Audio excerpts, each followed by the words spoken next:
이번 사연은 정말 특이한 직업을 가졌던 분이 직접 보내주신 실제 경험담입니다. 저는 2019년 겨울 20살 때 바라지 생활을 시작했습니다. 바라지 생활이 뭐야? 바라지는 무당 옆에서 일상생활과 무당 생활을 통틀어서 도와주는 가사 및 업무 도움입니다. 그 옆에 계시는 분들 있잖아. 전화 받아주고 뭐 이렇게 하는. 아 이쪽으로 들어오세요 막 하고 그거. 네. 평소에는 신당 관리를 하며 손님들을 안내하고 그 굿이 잡히면 북치고 장구를 치는 활행이를 섭외하는 등 그치. 굿판과 상차림을 세팅하는 것부터 시작해서 자리를 접고 철수하는 것까지 모든 과정을 책임지고 돕습니다. 조력자 이런 매니저네 분의 매니저. 얘기는 처음 들어봐요. 네, 바라지. 그리고 이렇게 무당의 뒤를 따라다니면서 바라지 생활을 해본 결과 가짜 무당과 진짜 무당의 차이를 확연히 알 수 그치. 있었어요. 지켜보니까. 제가 바라지하던 무당은 실력이 좀 있는 진짜 무당이었습니다. 모르겠네 그럼.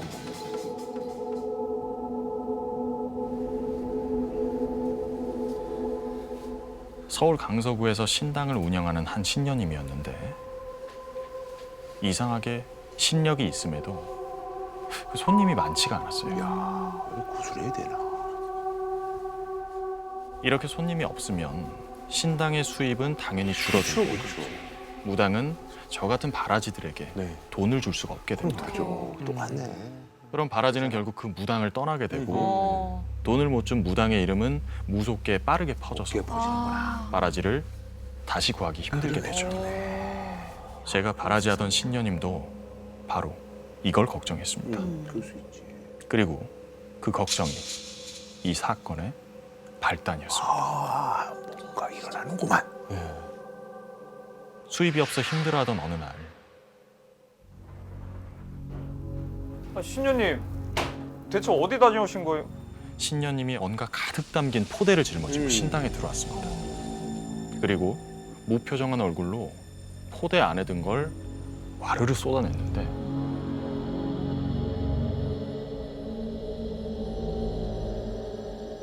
안에는 웬 헌 신발들이 잔뜩 담겨 있었습니다. 아르바이트인가? 그 신발들은 모두 다 짝이 맞춰져 있었고 좋기 20켤레는 되어 보였습니다.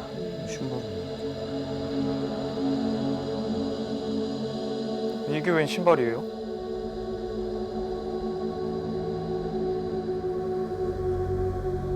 이거 어디서 나셨어요?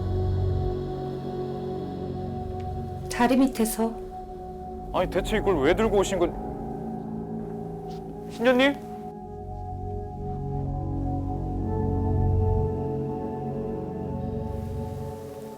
소름이 끼쳤습니다. 물론 제가 무당은 아니지만 그 신발들을 보자마자 한 가지를 알 수 있었거든요. 어디서나 봤을 법한 평범한 신발. 하지만 왠지 신으면 안 될 것 같은, 신기는 싫은 그런 느낌을 풍기는 신발들.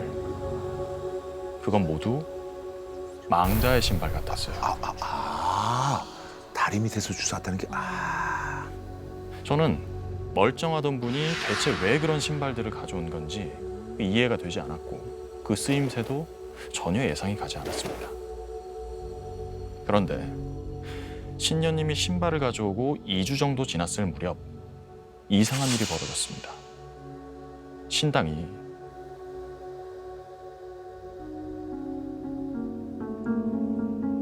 손님들로 가득 차기 시작한 겁니다. 어머 뭐야 이건 또? 그리고 그 손님들은 자꾸 이상한 소리가 들리고 물건이 막 떨어져요. 저는 자꾸 검은 물체가 보여요. 마치 말을 맞춘 것처럼 자신이 사는 곳에 뭔가가 나타난다고 했습니다.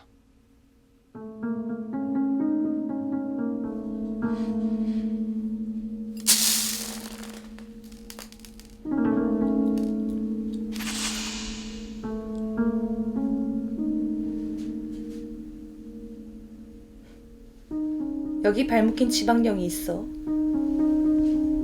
굿해야 돼.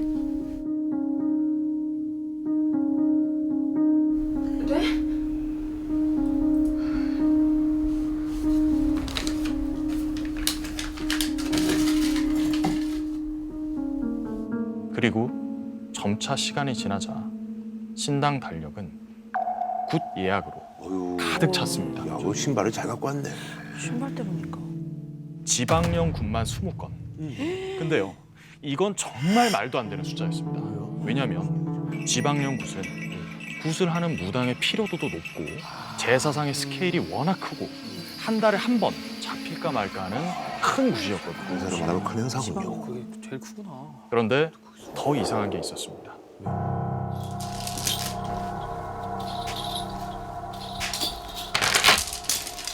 신녀님 어디 가세요? 아 저번에 말씀하셨던 그 지방연구 가시는 건가요? 그럼 저도 빨리 채비하고 오겠습니다. 아니야. 혼자 다녀올 테니까 신당 좀 지키고 있어. 신녀님이 굿의 시작부터 끝까지 모든 걸 다 혼자 하겠다는 겁니다. 그 큰 곳을 굿판 준비도 준비인데 지방령은 머물러 있는 곳에 상당한 집착을 보이기 때문에 아무리 실력이 강한 무당이어도 혼자선 버거운 일이었거든요. 애초에 혼자 하지도 않고요. 근데 신녀님은 그 다음 굿도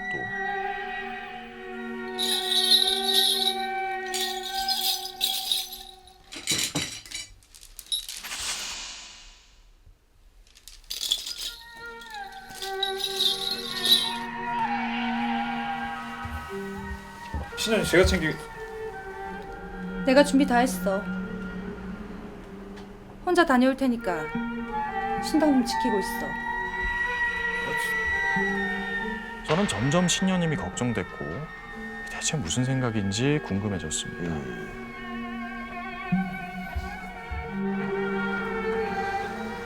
그래서 혼자 가겠다는 신녀님의 말을 무시하고 몰래 따라 나섰습니다.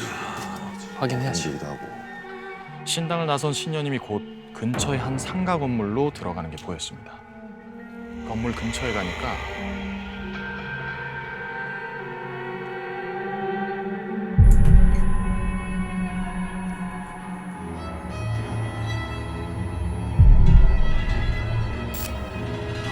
마치 지지부지지. 사람이 가득 찬 엘리베이터 한가운데 제가 낀 것 같은.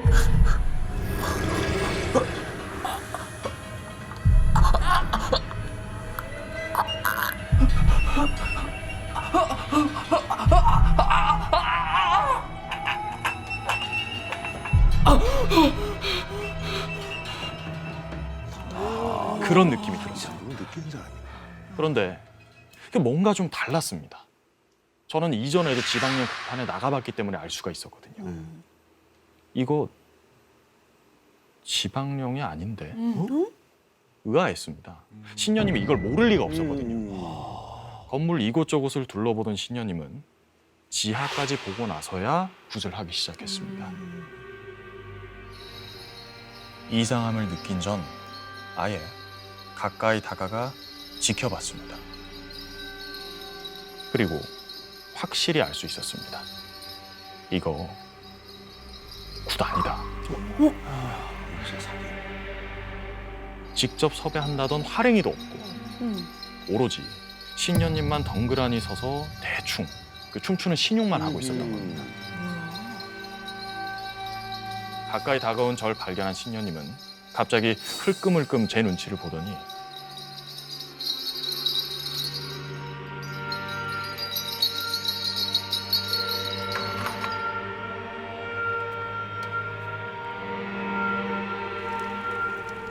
부적과 그 누런 천에 쌓인 뭔가에 불을 붙였습니다.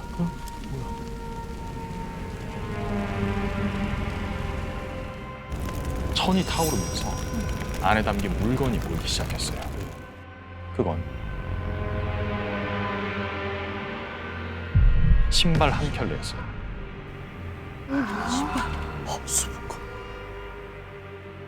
신녀님이 가져왔던 그 망자의 신발. 대체 이게 뭐 하시는 거예요? 내가 네 눈치 보여서 더는 못하겠다. 그때 내가 가져왔던 신발들, 그것들에 부적을 붙여서 이 주변에 숨겨놨어. 신발은 본디 사람의 발,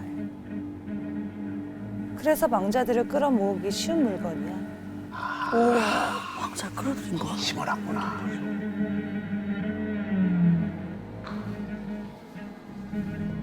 그간 신녀님은 신발로 떠도는 망자들의 혼을 끌려오게 만든 다음 부적을 이용해 강제로 신발이 있는 건물에서 못 벗어나게 묶어두고 있었던 겁니다.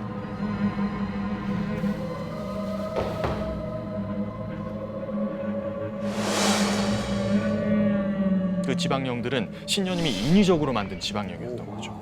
억지로 원치 않은 곳에 묶인 망자들은 당연히 한을 품었던 거고 그 한과 그곳을 벗어나고 싶어하던 몸부림이 손님들에게 헛것과 그 이상한 소리 그런 식으로 나타났던 거고요.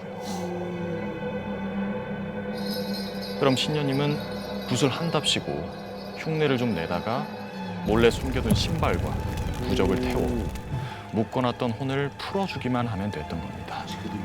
손쉽게 돈 버는구나. 혼자서도 아주 손쉽게 할 수 있고 큰 힘을 들일 필요도 없는 무속 사기극이었던 거죠. 와, 대단하다 진짜. 미쳤어요? 안 무서워요? 영혼 가지고 장난치면 천벌 받는 거 아시잖아요.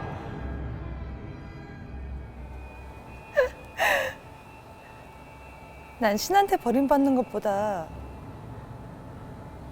돈에 목이 졸리는 게 더 무서워. 전 더 이상 일 못합니다. 저는 모든 이야기를 듣고 나서 바로 그 신녀님의 곁을 떠났습니다.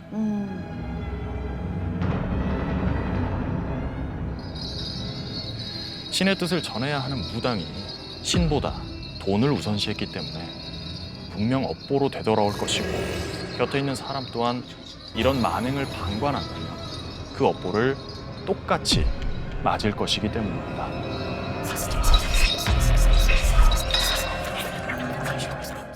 지금으로부터 33년 전 오래된 얘기네.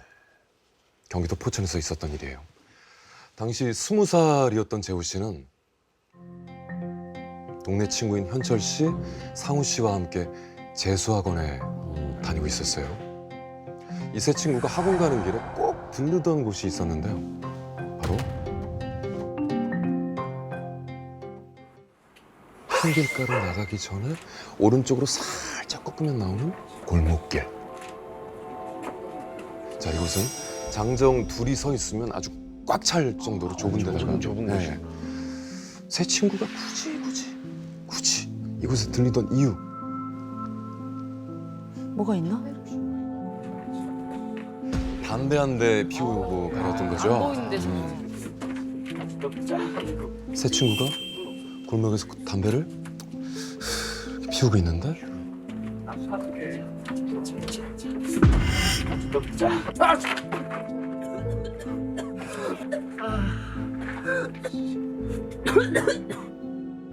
그 돌던 집에 사는 아줌마였어요. 아줌마. 그분이 난리나. 네. 그분이 담장 위에 뭔가를 그냥 이렇게 척 올려놓는데 딱 피고 꽁초는 여기다가 버려. 감사합니다. 이렇게 말씀하시니까 뭐 나름 여기서 담배 피워도 된다는 어떤 그런 허락 같은 그런 생각을 했던 거죠. 그리고 며칠 뒤 세 친구가 학원 가기 전에 평소처럼 골목으로 딱 들어갔는데 오늘 너가 맺히는 날이고. 알았어, 바꿀게.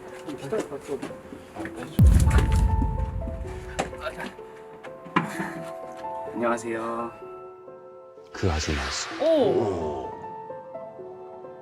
네. 오늘은 담배 피지 말고 그냥 가. 왜요? 저희 진짜 빨리 피고 그냥 갈게요. 오늘은 그냥 가라고 했다. 네, 갈게요. 가자. 아줌마가 저렇게 정색을 하시니까 뭐 있나 보네. 재우 씨는 일단 골목을 나가는 척 하다가 아줌마가 집으로 돌아가시는 걸 딱 보고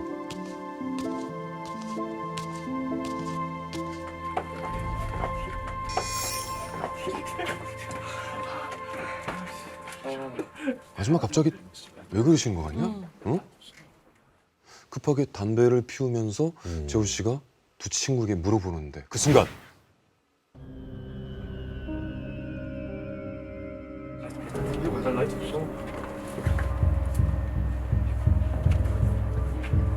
뭔 소리야?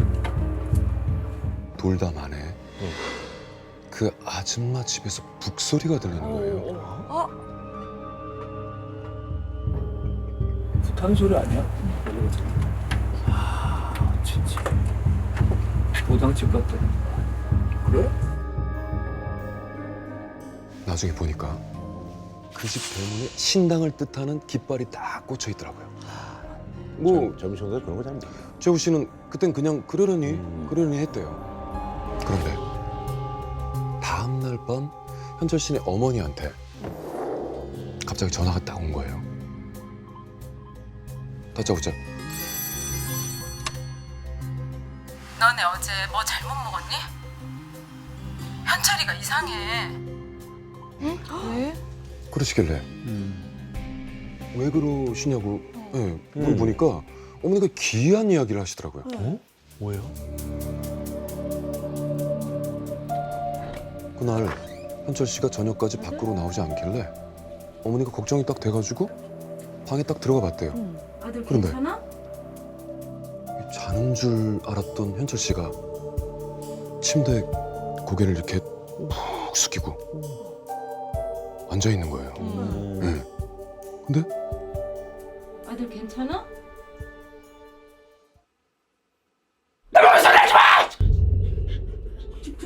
이렇게 소리를 막 지르더니 자기 몸을 막 끌어안고 빠르게 그냥 내 거야, 내 거야, 내 거야, 내 거야, 내 거야, 내 거야, 내 거야, 내 거야, 내 거야. 현철아. 그러다가 몸이 바로 뒤로 그냥 툭 쓰러지더니 그대로 잠들었다는 거죠. 기절했나 보다. 그 얘기를 들은 재호 씨는 아이씨, 자식 잠꼬대 좀 심한데? 이렇게 뭐 가볍게 생각을 했대요. 근데 하지만 주말이 딱 되자 더는 무시할 수 없는 사건이 터지고 맙니다. 아, 증상들이 나타나는구나. 뭐 입시 스트레스도 좀 풀 겸 술 한잔 하기로 한 날이었어요. 현철 씨가 하도 오지 않길래 집에 딱 전화를 했더니 어머니가 대신 받아서 현철이 아파. 계속. 라고 하시더라고요. 일병을 하려. 결국 뭐 재호 씨와 상우 씨 둘이서만 시내로 가기로 했죠. 그래서 네. 뭐 근데 가는 길에 또 습관적으로 골목에 가서 담배를 딱 피우려고 하는데 불을 딱 붙이는 순간 한 명 어디 갔어? 왜요? 내가 그렇게 담배 피지 말고 가라고 했는데 왜 말 안 들어? 그 친구네 집 어디야? 거기 나 좀 데려다 줘. 아니 대뜸 현철 씨 집에 가자는 거예요. 몇 번 인사했지만은 뭐 잘 모르는 사람인데 뭐 친구 집 알려줄 수가 없잖아요. 이상하지. 네. 가자, 상훈아. 빨리 가자.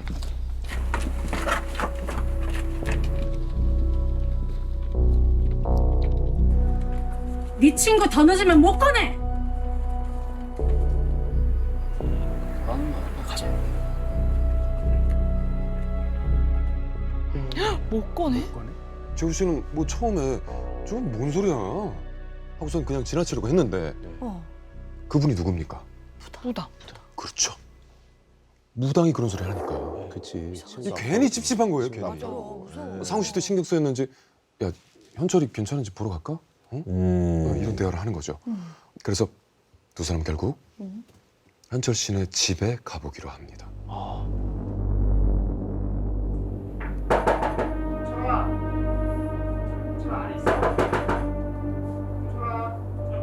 현철 씨 어머니가 뭐 금방 문을 열어주시긴 했어요.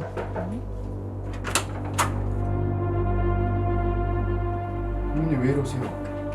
그런데 뭔가 이상해요. 어머니 눈이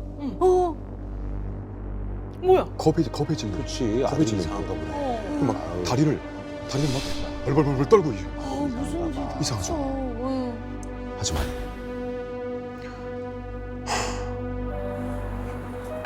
왜 이랬지? 근데 어머니가 현철 씨의 방을 가만히 가리키는 거예요. 그 재우 씨와 상우 씨는 침을 꿀꺽 삼키고는 진짜 천천히 방으로 딱 다가가서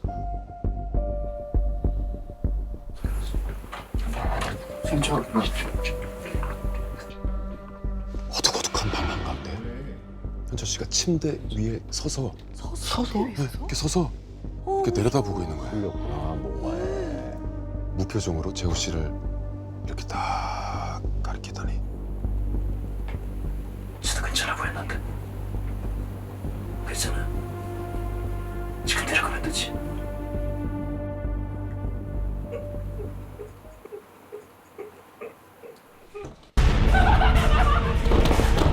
안에서 현철 씨가 문을 쿵쾅쿵쾅 막 두드리고 막 문고리를 자꾸 막 흔들어. 어떻게? 근데 그 힘이 장난이 아닌 거예요. 이게. 와. 이 문이 열리면 진짜 뭔 일 난다. 야, 이거 진짜 사단 난다. 딱 그 느낌인 거죠. 맞고 있는데 막 번뜩 그 말이 생각나는 거예요. 무슨 말? 네 친구 더 늦으면 못 꺼내. 그 무당 아줌마는 그러니까 현철 씨에게 무슨 일이 일어났는지 확실하게 알고 있었던 거죠.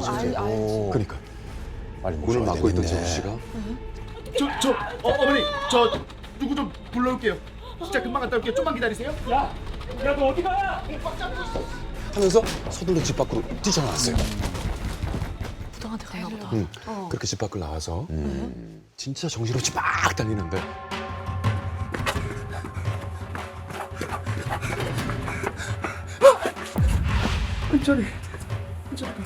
앞장서. 그렇게 아줌마 그리고 아줌마랑 같이 있던 남자랑 현철 씨네 집으로 딱 돌아갔는데 보니까 집 안이 완전 아수라장인 거예요. 현관문이 활짝 열려 있는데 예. 이렇게 막고 있는데 막 현철 씨가 크게 소리를 쳤어요. 열어라! 방문이 그냥 쿵 열려버린 거죠.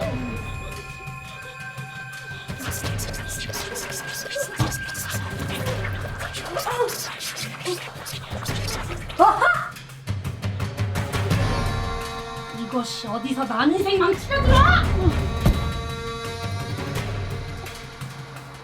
안에서 무슨 소리가 들려도 절대 들어오지 마. 밖에서 소금 가지고 얌전히 기다려. 어머니 괜찮으세요? 네. 그 말을 듣고 재우 씨는 얼른 현철 씨의 어머니를 부축해서 밖으로 나갔죠.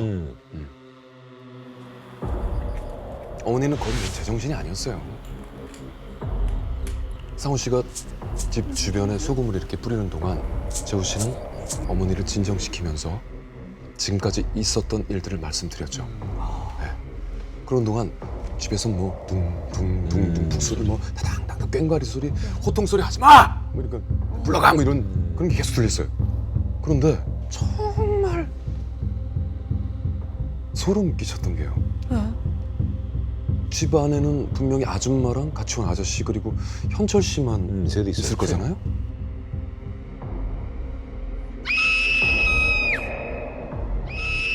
높은 그 여자 비명이 여자 비명 소리? 계속 들리는 거예요. 그 소리에 재우 씨가 귀를 막 틀어 막는데 옆에서 누가 쑥 일어났어요. 현철 씨 어머니. 현철 씨 어머니 눈이 텅 비어서는 우리 아들 기다려. 엄마가 갈게. 안 돼, 안 돼. 그렇게 중얼거리면서 집으로 들어가려는 거예요. 그렇게 막 옥신각신 하는데 갑자기 움직이지 마! 가만히 있어! 호통 소리와 함께 모든 소리가 그냥 뚝 끊겼어요. 한참 뒤에 재우 씨가 눈을 슬쩍 이렇게 떠보니까 이제 끝났다. 들어가 봐라.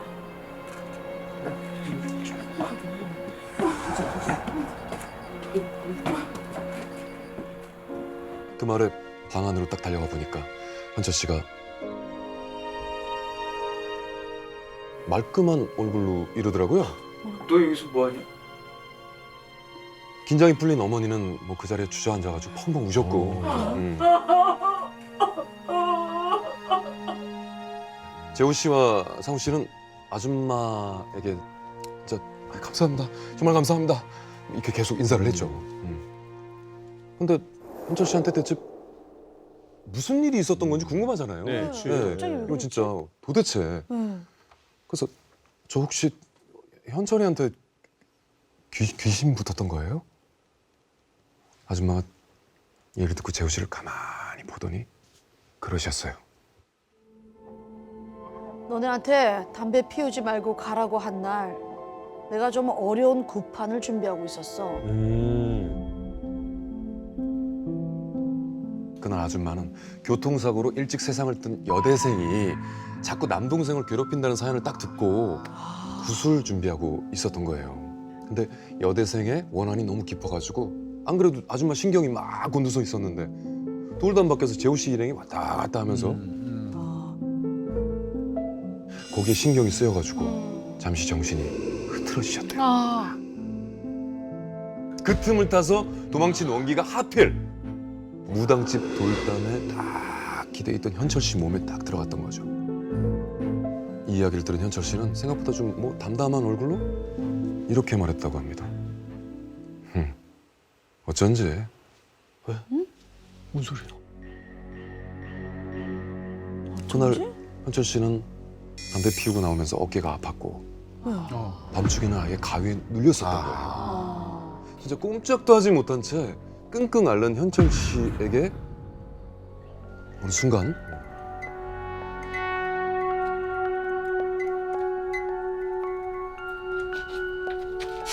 피범벅된 여자가 귀에 대고 이렇게 속삭였다고 합니다.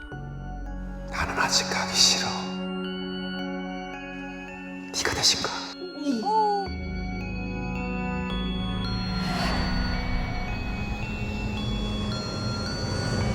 현철 씨가 만났던 그 여자가 정말 그 아줌마가 말한 그 원기였을까요?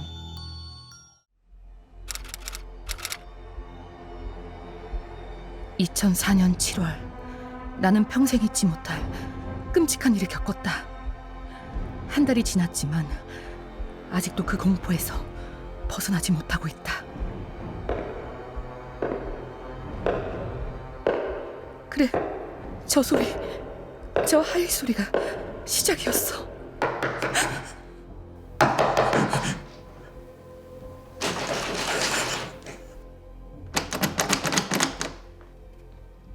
가은아, 나야. 집에 있어?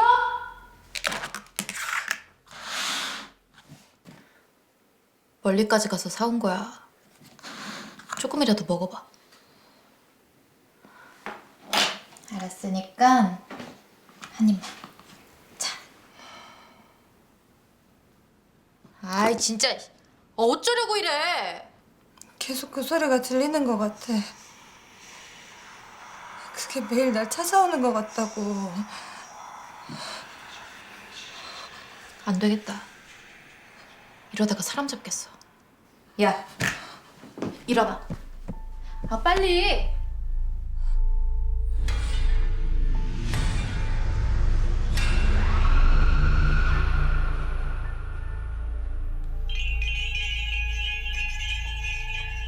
친구가 날 끌고 간 곳은 이미 나의 상황을 예견했던 무당이 있던 곳이었다.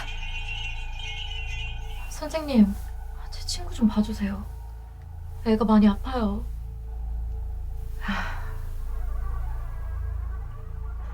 그러니까 내가 그 집 발도 들이지 말라고 했잖아. 어? 집? 사람이 살 수 있는 곳이 아니라니까. 미리 경고를 했네. 처음부터 내 말 들었으면.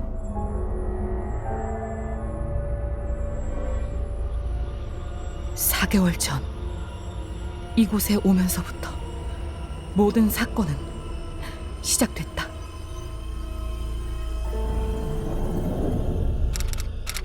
야, 어? 여기까지 여기까지 왔는데 물어볼 거 없어? 너 남자친구 돈 많이 벌 수 있냐고 물어봐봐. 결혼해도 되냐고. 이런 거 기본적으로 물어보죠. 그런 걸 물어봐. 아, 말 들어. 이 언니가 다 너 잘 되라고 이러는 거야. 아, 나만 속물인가? 뭐 하나만 여쭤봐도 돼요? 저 곧 이사 가는데 이사 가면 지금보다 잘 풀릴까요? 줘봐. 네? 주소. 아, 네.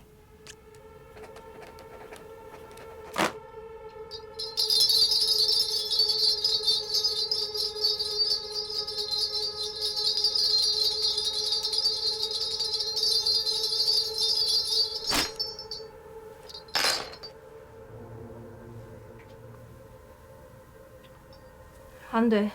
네? 뭐가 안 돼요? 이사 가면 안 된다고. 저 다음 주면 이사 가는데 저 계약금도 200만 원이나 걸어놔서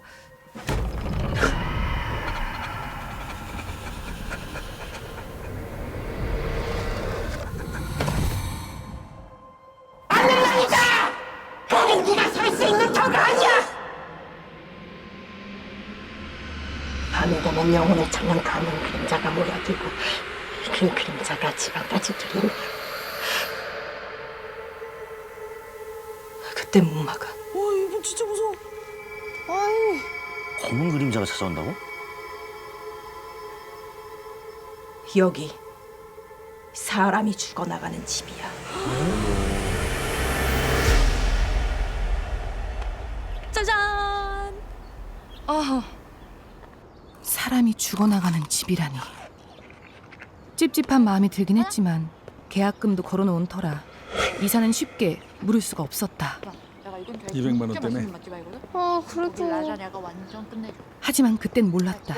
나는 그 집에 절대 발을 들이지 말았어야 했다. 아, 근데 어떻게 보증금 다 넣어놨는데. 아니 벌써 200만 원 아까서라도 들어가죠. 어쩔 수가 없어. 결국 계약했던 오피스텔로 이사를 했다. 지하에는 노래방, 1층에는 음식점이 있는 평범한 건물이었다.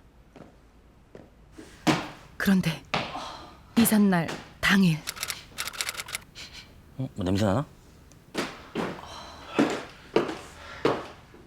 자기야. 혹시 무슨 이상한 냄새 안 나? 냄새? 난 안 나는데? 코가 막혀서 그런가? 그래? 잠깐만 자기야. 뭐지? 쓰레기 냄새인가? 어떡해. 약간 하수구 썩은 애 나나 보다. 주인공한테만 냄새가 나는 거죠? 한 번도 맡아본 적 없는 비릿하고 묘한 냄새. 이상한 건 이뿐만이 아니었다.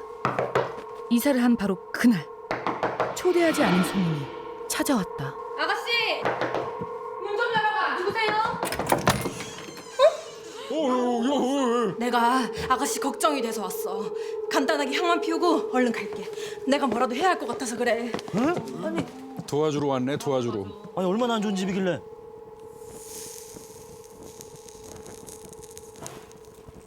도대체 이 집에 무슨 문제가 있길래 처음 본 무당이 우리 집까지 찾아온 걸까? 아, 불안하다. 어떡해. 한 번 봤는데 무당이 그럼. 찾아올 정도면. 이거 문제 있다는 거야. 가세요. 내 얘기 잘 들어. 이 집에서 어떤 소리를 듣든 그 무엇을 보든 절대로 문을 열면 안 돼. 알겠어? 네.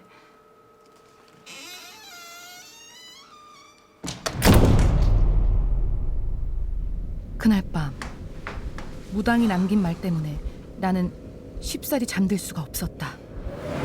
밤만 되면 이 집에 가보라고 속삭이시는데 내가 이래서 살 수가 있나. 뭐라도 해야지.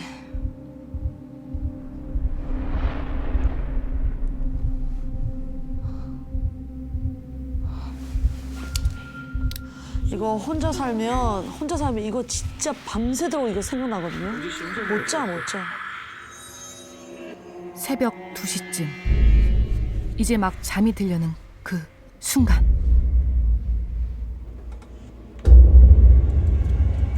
정체를 알 수 없는 소리가 들려왔다. 쿵, 쿵 울리는 듯한 소리. 뭐야.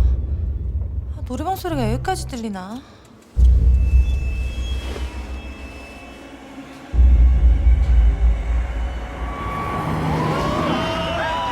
총각 오랜만에 왔네. 조심히 가. 예. 다음에 봬요.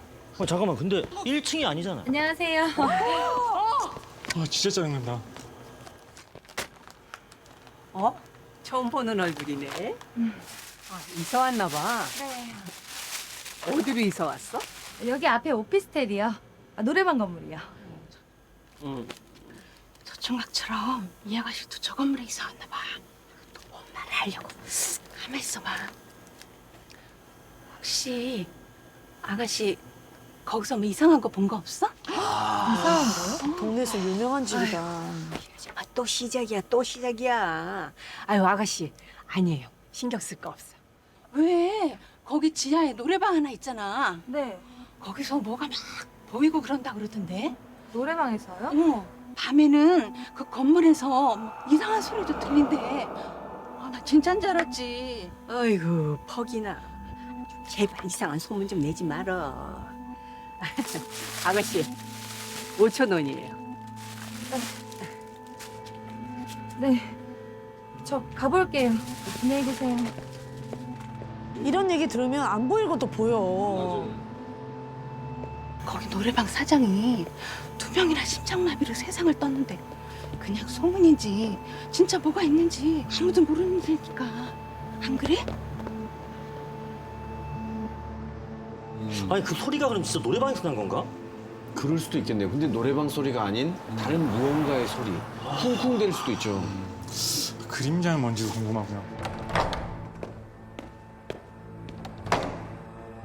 밤마다 쿵쿵대던 그 소리는 노래방에서 들려온 걸까? 사람이 죽어나가는 집, 무당이 남긴 말이 자꾸만 떠올랐다. 수련아. 아까 그 손님 있잖아. 좀 이상하지 않아? 아니, 자꾸 힐끔힐끔 쳐다보는 게 변태 같아. 이사를 온 뒤 나를 괴롭힌 또 하나의 소리는 뭔 소리? 어떡해. 문 쪽으로 다가온다. 발소리인데. 커진다. 수련아, 이따 전화할게. 바로 복도를 헤매는 듯한 하일 소리.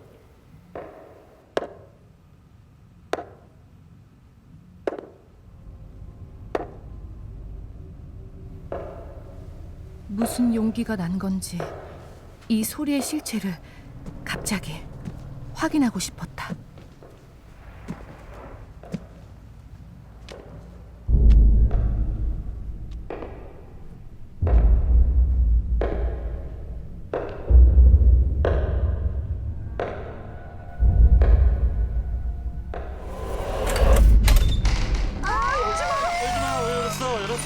열지 말라고.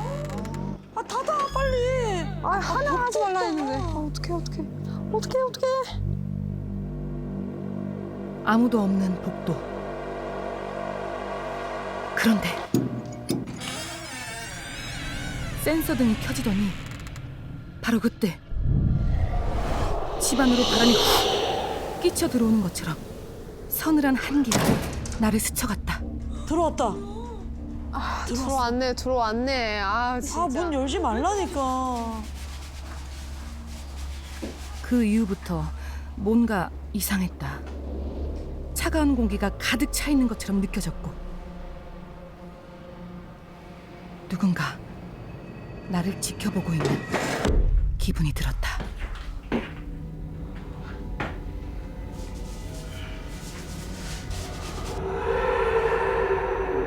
이게 무슨 소리지?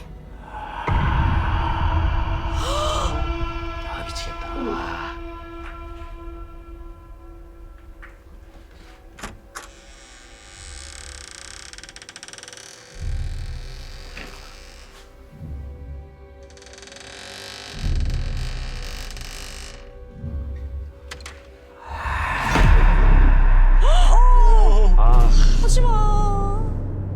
또다시 들려온 그 소리에 난 얼어붙고 말았다. 와 진짜 나 진짜 못 구했어요. 너 이사 간 지도 좀 됐네. 혼자 지내는 건 어때? 그게 집이 좀 이상한 것 같아. 오, 뭔데? 느낌 탓인지는 잘 모르겠는데 집에만 있으면 꼭 나 말고 누가 있는 것 같고 누가 계속 쳐다보는 쎄한 느낌 알지? 감사합니다. 맛있게 드세요. 맛있게 드세요. 요즘엔 안 눌리던 가위도 눌린다니까. 진짜 무서워 죽겠어. 혹시 그 집? 귀신 들린 거 아니야? 아, 야, 나 진짜 진지해. 괜히 의식하니까 더 신경 쓰이는 거 아니야? 보통 공포 영화에서는 이런 분들이 제일 먼저 죽는데. 아닌데, 진짜 이상하다니까. 그 소리가 니네 집에만 들리면 진짜 귀신일 수도 있고 다른 집에도 들리면은 그냥 소음인 거고.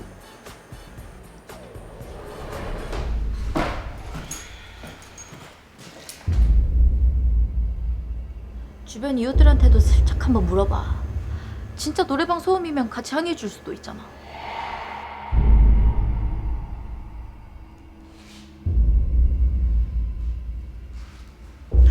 아, 이거 왜 이렇게 화면이 무서워.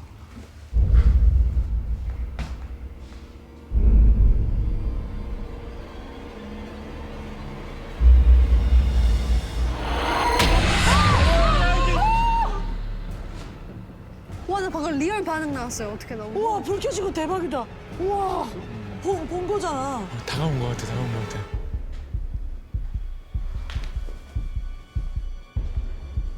사실 누가 사는지도 모르는 옆집에 무작정 찾아가 물어본다는 게 무섭긴 했다.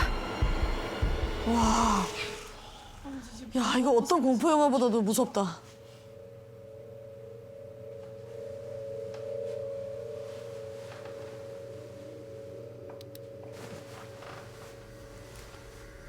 그리고 그날 새벽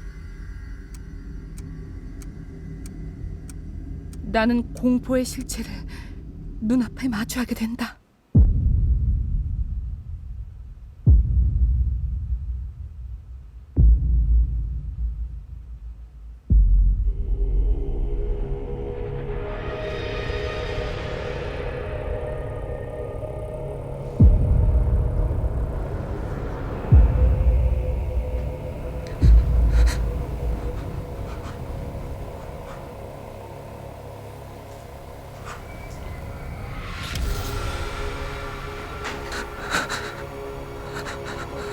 숨이 멎을 것만 같았다. 몸은 꼼짝도 할 수 없었다.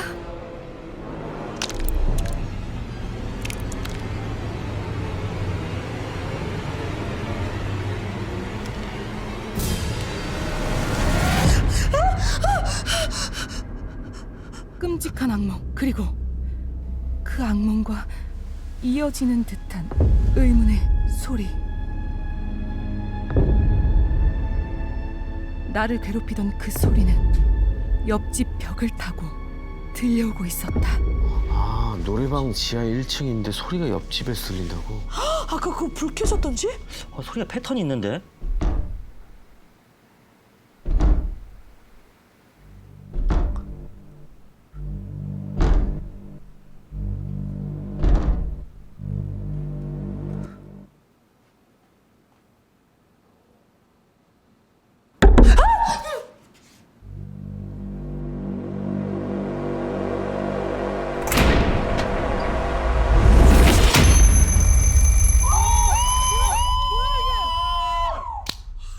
몇 번 꿈을 꾸는 거야? 왜 이렇게 무섭게 만들었지? 아, 뭐야, 이 사람. 왜 꿈을 꿔요? 꿈으로 자꾸 무섭게 하네.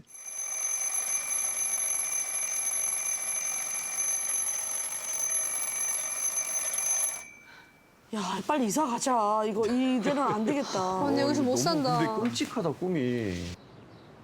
네. 그럼 도장만 챙겨가면 되는 거죠? 아, 이사 가라. 집을 빼놨다. 네, 잘 생각했어요. 금방 챙겨갈게요. 어제 그건 뭐였을까? 어디까지가 꿈이고 어디까지가 현실인지 도대체 구분이 가질 않는다.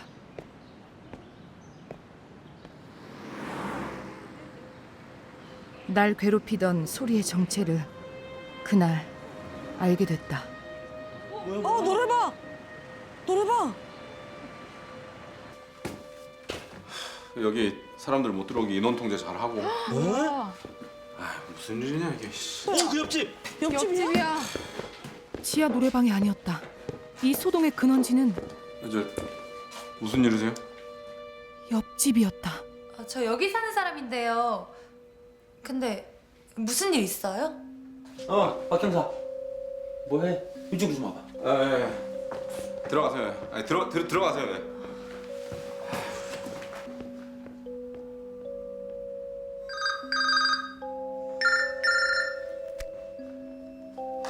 여보세요? 너 지금 어디야? 나 방금 집에 들어왔어. 근데 옆집에 무슨 일이 난 거 같은데. 뉴스 봤어? 얼른 뉴스 확인해봐. 알았어. 부유층 노인들과 20대 여성 등 19명을 연쇄살해하고 암매장한 용의자 유영철이 검거됐습니다. 유영철에게 희생된 사람은 19명에 이릅니다. 9명의 여성들이 살해된 서울 신촌 노타리 부근 한 오피스텔. 연쇄살인이 일어난 그곳은 내가 사는 오피스텔이었다. 길거리에서 부른 여성들을 이 오피스텔로 데려온 뒤 잔인하게 살해했습니다.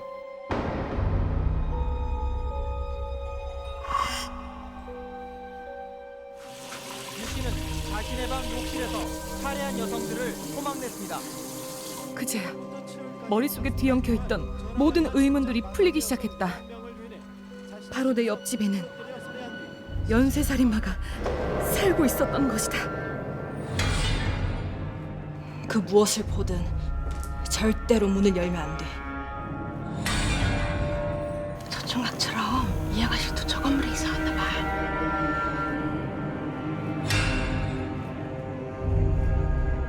주변 이웃들한테도 슬쩍 한번 물어봐. 진짜 노래방 소음이면 같이 항의해 줄 수도 있잖아.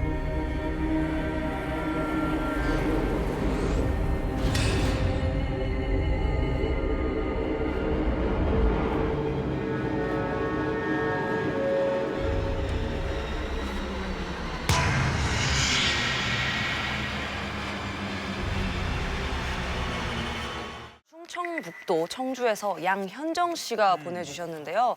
중학생이 되던 해에 집에 낯선 손님이 찾아오면서 일어나는 공포 경험담입니다. 자, 지금부터 제가 현정 씨의 엄마 그리고 제가 당시 14살이었던 딸 현정 씨로 빙의해서 이야기를 들려드리겠습니다. 저희 가족은 마당이 있는 2층짜리 단독 주택에 살고 있었어요. 이리 와, 밥 먹자. 네. 어느 평화로운 주말 오후 가족들이 다 같이 식사를 하려고 하는데 누가 왔어요? 집 초인종이 울렸어요. 누구지? 뭐 올 사람 있었어? 누구니? 조그만 게 네가 나가봐. 아니야, 언니가 나가야죠. 빨리 너가 나가. 싫어. 현정이가 언니잖아. 얼른 가서 누군지 보고 와. 결국 또 제가 당첨되고 말았습니다. 맨날 나야. 이럴 줄 알았으면 나도 동생으로 태어나는 건데. 투덜거리면서 대문을 확 열었어요. 알록달록 색동 저고리가 제 앞을 가로막고 있었어요. 하마터면 정말 비명을 지를 뻔했어요. 왜? 진하게 화장한 눈, 빨간 립스틱을 두껍게 바른 입술, 화려한 한복을 입은 사람이 저를 무표정하게 쳐다보는 거예요. 제 앞으로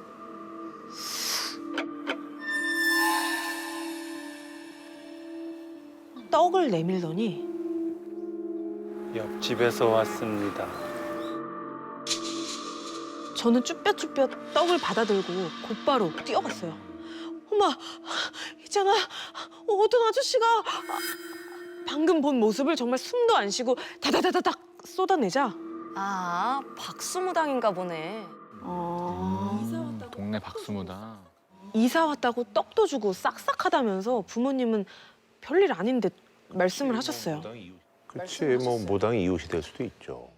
하지만 옆집 아저씨는 겨우 하루 만에 최악의 이웃이 되었습니다. 하루 만에? 하루 만에? 다음 날 밤 아, 그렇지. 이거는 뭐 어쩔 수 없어. 이게 그래. 귀가 정말 찢어질 것 같은 소리에 눈이 번쩍 떠졌어요. 시끄러. 한밤의 평화를 깬 그 소리는 요란한 북소리와 꽹과리 소리였습니다.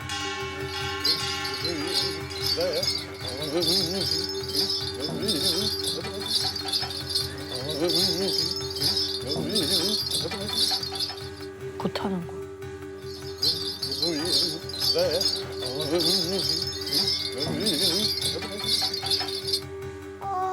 부모님은 놀란 저희를 달래면서 말씀하셨습니다. 옆집에서 이사 와서 구슬하는 것 같은데 금방 끝날 테니까 좀만 참아보자고요. 하지만 웬걸 다음 날도 그 다음 날도 하루도 빠지지 않고 구판이 벌어졌어요.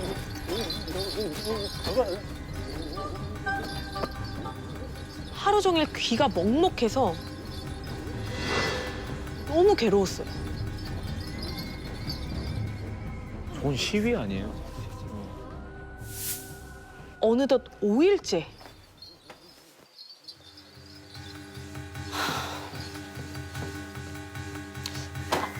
도저히 못 참겠네. 시끄러운 것도 정도껏 해야지.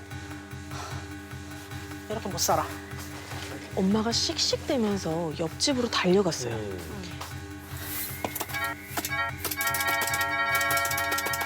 초인종을 막 눌렀지만 굿소리에 묻혀서 그런지 들리지도 않았어요. 결국 이봐요, 좀 나와봐요. 대문을 막 부술듯이 두드리면서 고래고래 소리를 질렀어요. 그러자 시끄럽게 울리던 굿소리가 뚝 멈추더니 감히 이게 어떤 곳인데 방해를 해? 무당이 막 불같이 화를 내면서 대문을 박차고 나오는 거예요. 부정타기. 뭐라고? 여기 당신만 살아? 아니 시끄러워서 살 수가 없잖아요. 그 귀신지 뭔지 한 번만 더 하면 경찰에 신고할 줄 알아요.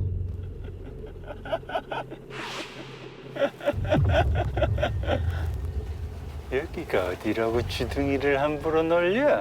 이거 정신 못 차리네. 내그 가족 명줄이 내 손에 달렸어.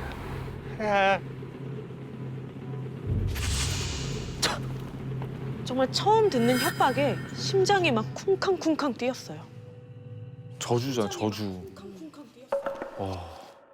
며칠 후 밖에서 친구랑 놀다가 저녁이 다 돼서 집에 왔는데 어쩐 일인지 굿소리가 안 들리는 거예요. 벽돌을 밟고 옆집을 슬쩍 훔쳐보려고 하는 그때 하늘에서 차가운 액체가 얼굴 위로 떨어진 거예요.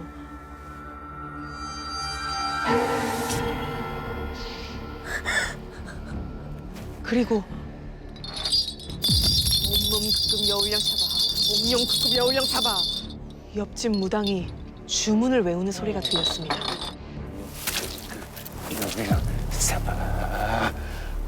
우리 집 쪽으로 피를 막 뿌리는 거예요. 아유. 엄마! 엄마! 엄마! 엄마! 너 얼굴이 왜 이래? 무당이 우리 집에 피를 뿌리고 있어. 뭐? 딸의 이야기를 듣고 저는 확신했어요. 무당이 우리를 저주하고 있구나. 왜냐면 며칠 전부터 저에게 이상한 게 보였거든요. 느끼고 있었구나. 무당에게 따지고 온 그날 그 가족 명줄이 내 손에 달렸어. 아, 우리 집 명줄을 쥐고 있다고? 아, 도대체 이게 무슨 말이지? 너무 찝찝했어요. 안방에 누워 뒤척이고 있는데 또다시 굿소리가 들렸습니다. 일부러 저러는 거 뭐야?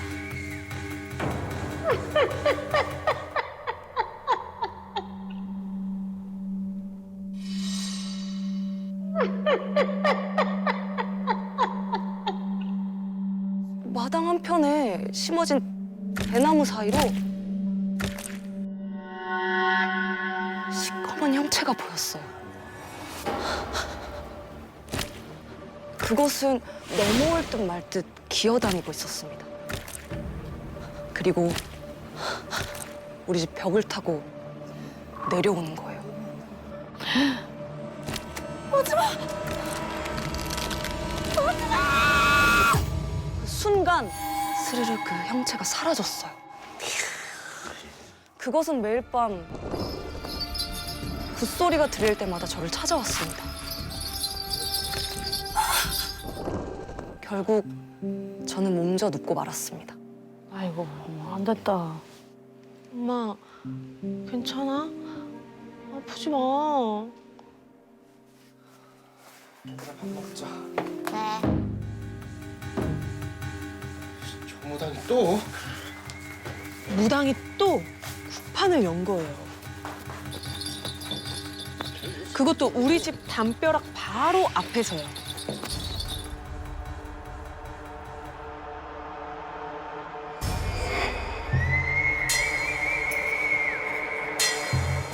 피가 가득 담긴 양동이를 가져와서는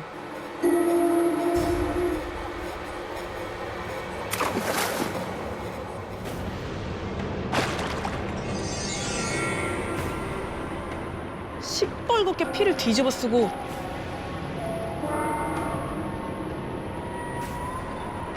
우리 집을 저주하듯 노려보면서 그만하라고. 순간 안방에 누워 있는데 그 남자가 또 나타났어요.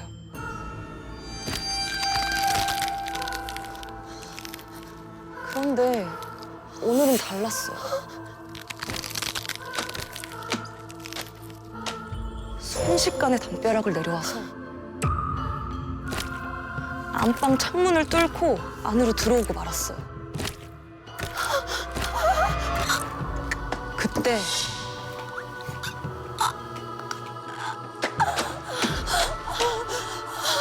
그놈이 제 배 위에서 뛰고 있었어요.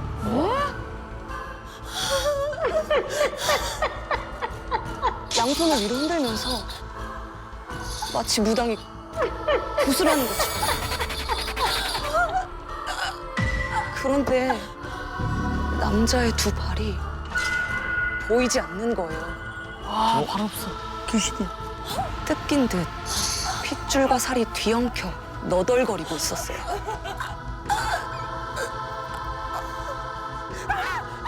여보! 정신 차려! 깨어나 보니 가족들이 저를 걱정스럽게 쳐다보고 있었어요.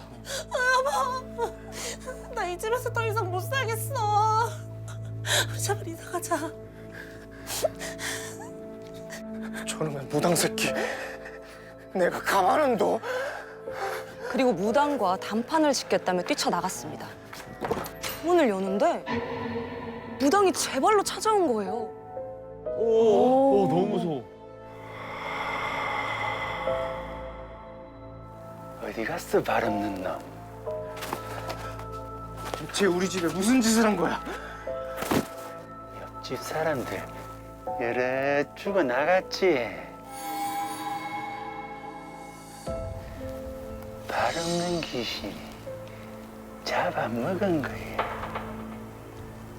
뭐? 그러니까 매일 밤 우리 가족을 괴롭힌 굿판이 옆집에 붙은 귀신을 잡는 의식이었다는 거예요. 근데 왜 귀신을 우리 집으로 쫓아냈어?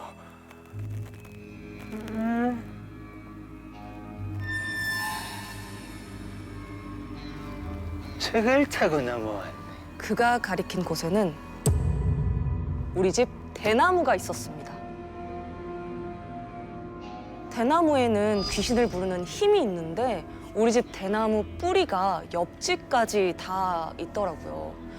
그래서 그 뿌리를 타고 발 없는 귀신이 도망쳐 온 거래요. 지푸라기라도 잡는 심정으로 저와 남편은 대나무를 없애기로 했습니다. 그래, 잘했다. 무당의 도움을 받아 뿌리까지 모조리 태워버렸어요. 그 후 신기하게도 발 없는 귀신은 2번 다시 나타나지 않았어요. 해결해줬네. 그때 알았습니다. 귀신이 자리 잡은 터에 사람이 살면 어떤 일이 생기는지요.